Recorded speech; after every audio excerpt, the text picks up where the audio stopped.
Hi friends मोर प्रथम blog समस्त स्वागत जनावि आज संध्या समय दृश्य प्रबल वर्षा होगी देखते के पवन आसूँ ये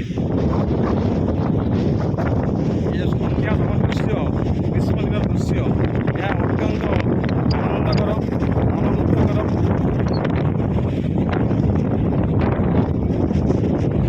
एवं देखो बहुत सुंदर लगता है।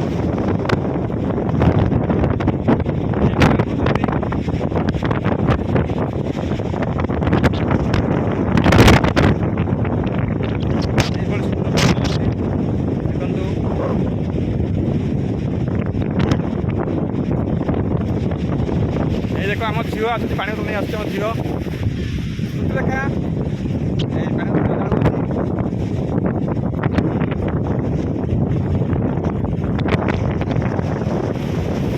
प्रबल जोर पवन आस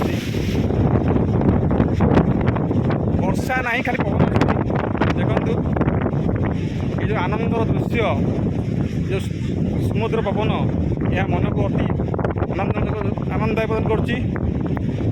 रोची बाय।